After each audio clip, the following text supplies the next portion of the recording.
A few months ago, a 40-year-old woman came to an emergency room in a hospital close to where I live, and she was brought in confused. Her blood pressure was an alarming 230 over 170. Within a few minutes, she went into cardiac collapse.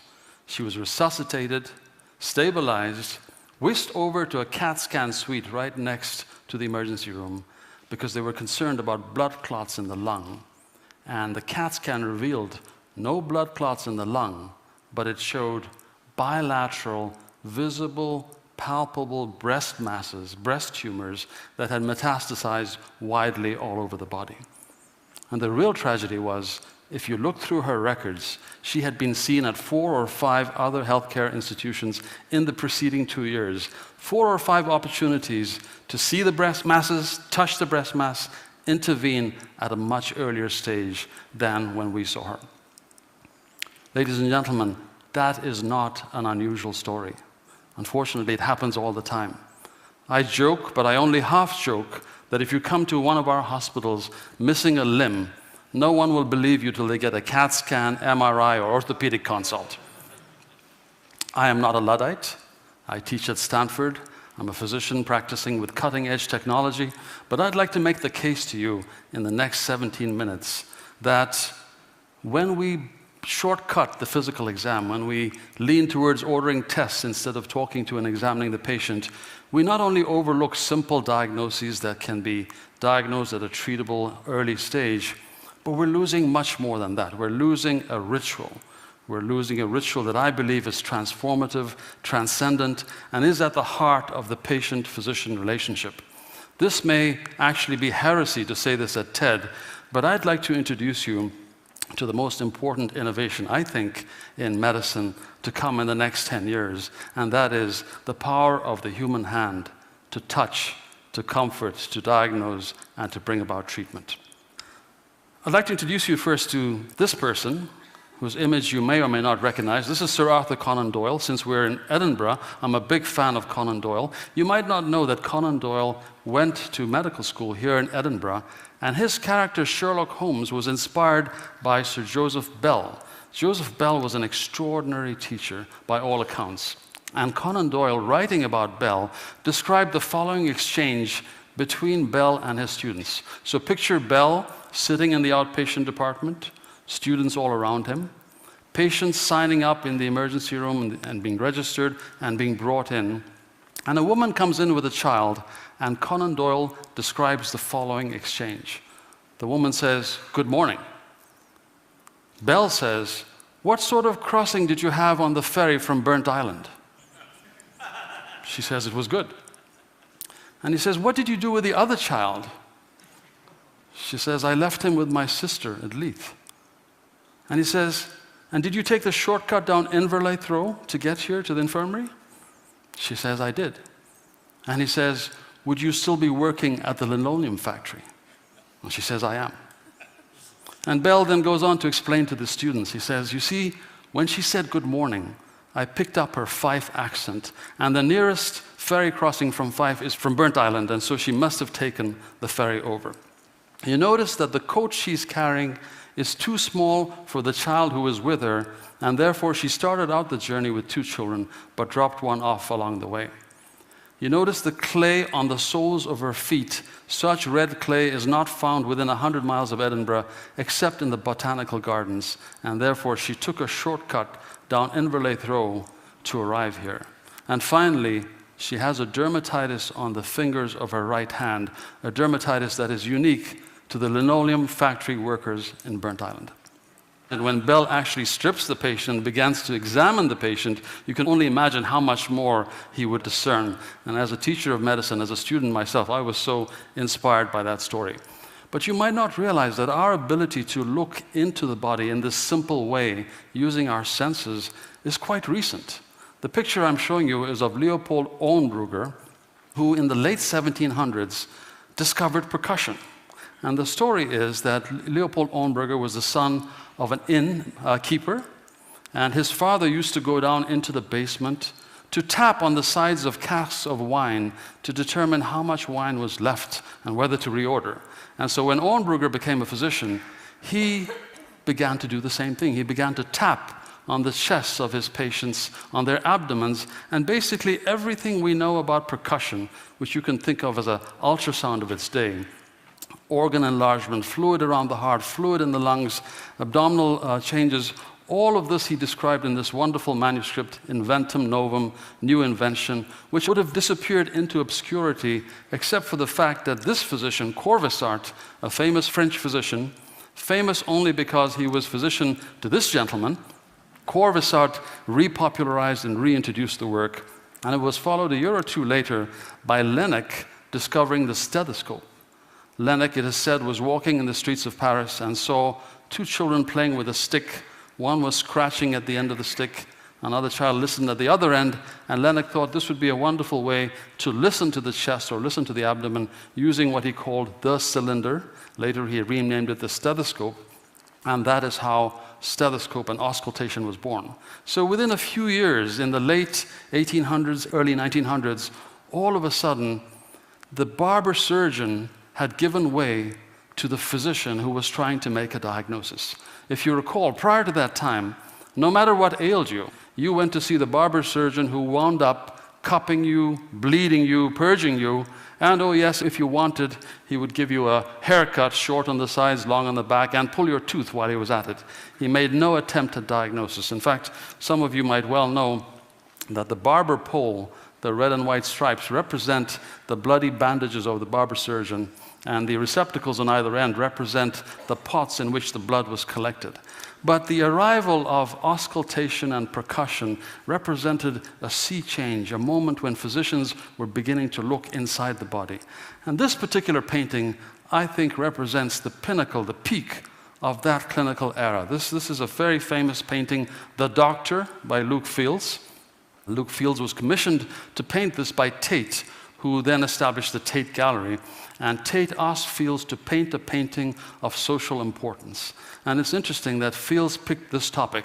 Fields' oldest son, Philip, died at the age of 9 on Christmas Eve after a brief illness. And Fields was so taken by the physician who held vigil at the bedside for 2-3 nights that he decided that he would try and depict the physician in our time, almost a tribute to this physician, and hence the painting, The Doctor. Very famous painting. It's been on calendars, postage stamps in many different countries. I've often wondered, what would Fields have done had he been asked to paint this painting in the modern era, in the year 2011? Would he have substituted a computer screen for where he had the patient? I've gotten into some trouble in Silicon Valley for saying that the patient in the bed has almost become an icon for the real patient who's in the computer. I've actually coined a term for that entity in the computer. I call it the eye patient. The eye patient is getting wonderful care all across America. The real patient often wonders, where is everyone? When are they going to come by and explain things to me? Who's in charge? There's a real disjunction between the patient's perception and our own perception as physicians of the best medical care. I want to show you a picture of what rounds looked like when I was in training. The focus was around the patient.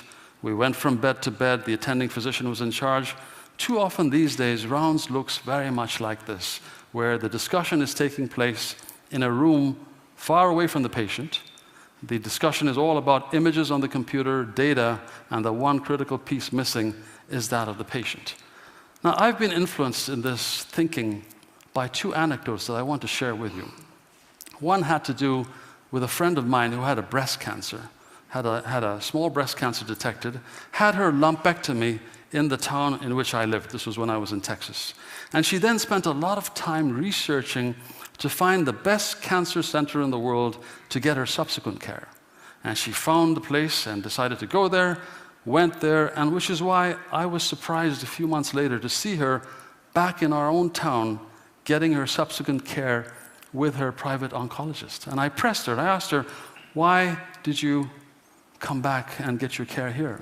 And she was reluctant to tell me. She said, you know, the cancer center was wonderful. It had a, beautiful facility, giant atrium, valet parking, a piano that played itself, a concierge that took you around from here to there. But, she said, but they did not touch my breasts. Now, you and I could argue that they probably did not need to touch her breast. They had her scanned inside out. They understood her breast cancer at the molecular level. They had no need to touch her breast. But to her, it mattered deeply. It was enough for her to make the decision to get her subsequent care with her private oncologist, who every time she went, examined both breasts, including the axillary tail, examined her axilla carefully, examined her cervical region, her inguinal region, did a thorough exam, and to her that spoke of a kind of attentiveness that she needed. I was very influenced by that anecdote. I was also influenced by another experience that I had. Again, when I was in Texas before I moved to Stanford, I had a reputation as being interested in patients with chronic fatigue. This is not a reputation you would wish on your worst enemy. I say that because these are difficult patients. They have often been rejected by their families, have had bad experiences with medical care, and they come to you fully prepared for you to join the long list of people who is about to disappoint them. And I learned very early on with my first patient that I could not do justice to this very complicated patient with all the records they were bringing in a new patient visit of 45 minutes. There is just no way. And if I tried, I would disappoint them. And so I hit on this method where I invited the patient to tell me the story for their entire first visit, and I tried not to interrupt them.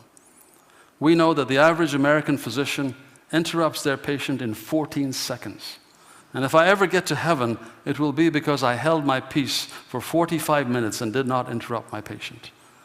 I then scheduled the physical exam for 2 weeks hence, and when the patient came for the physical, I was able to do a thorough physical because I had nothing else to do. I like to think that I do a thorough physical exam, but because the whole visit was now about the physical, I could do an extraordinarily thorough exam. And I remember my very first patient in that series continued to tell me more history during what was meant to be the physical exam visit. And I began my ritual. I always begin with the pulse, then I examine the hands, then I look at the nail beds, then I slide my finger up to the epitrochlear node, and I was into my ritual. And when my ritual began, this very voluble patient began to quiet down. And I remember having a very eerie sense that the patient and I had slipped back into a primitive ritual in which I had a role and the patient had a role. And when I was done, the patient said to me with some awe, "I have never been examined like this before." Now, if that were true, it's a true condemnation of our healthcare system because they had been seen in other places. I then proceeded to tell the patient, once the patient was dressed, the standard things that the person must have heard in other institutions, which is, this is not in your head, this is real. The good news, it's not cancer, it's not tuberculosis, it's not coccidiomycosis or some obscure fungal infection. The bad news is we don't know exactly what's causing this, but here's what you should do, or here's what we should do. And I would lay out all the standard treatment options that the patient had heard elsewhere.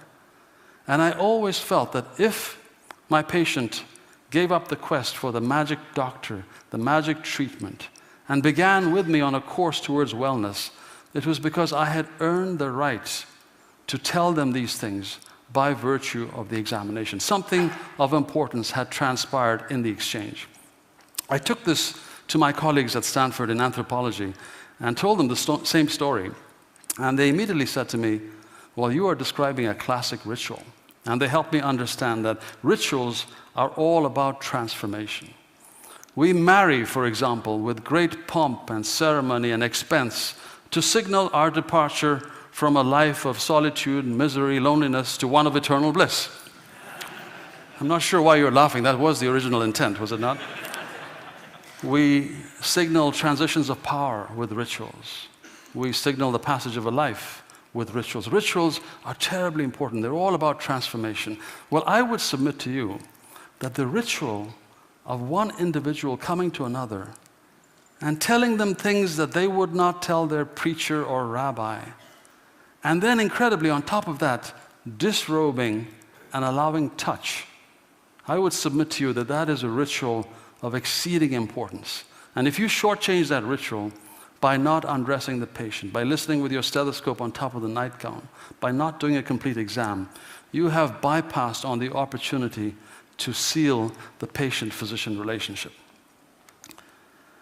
I am a writer, and I want to close by reading you a short passage that I wrote that has to do very much with this scene. I'm an infectious disease physician, and in the early days of HIV, before we had our medications, I presided over so many scenes like this.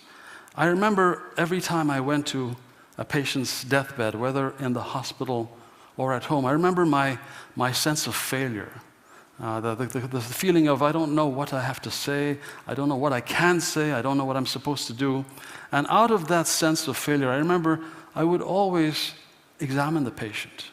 I would pull down the eyelid, I would look at the tongue, I would percuss the chest, I would listen to the heart, I would feel the abdomen.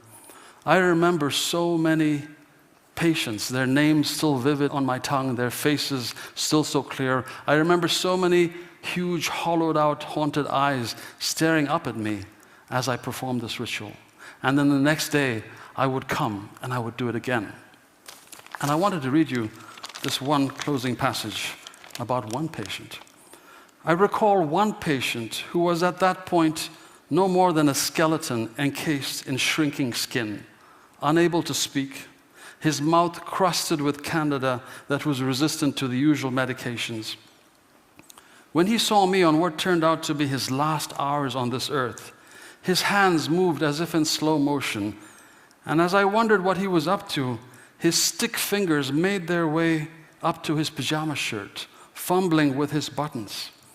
I realized that he was wanting to expose his wicker basket chest to me. It was an offering, an invitation. I did not decline. I percussed, I palpated, I listened to the chest. I think he surely must have known by then that it was vital for me just as it was necessary for him. Neither of us could skip this ritual, which had nothing to do with detecting rales in the lung or finding the gallop rhythm of heart failure. No, this ritual was about the one message that physicians have needed to convey to their patients. Although God knows of late in our hubris, we seem to have drifted away. We seem to have forgotten. As if with the explosion of knowledge, the whole human genome mapped out at our feet, we are lulled into inattention, forgetting that the ritual is cathartic to the physician, necessary for the patient, forgetting that the ritual has meaning and a singular message to convey to the patient. And the message, which I didn't fully understand then, even as I delivered it, and which I understand better now, is this: I will always, always, always be there. I will see you through this. I will never abandon you. I will be with you through the end. Thank you very much.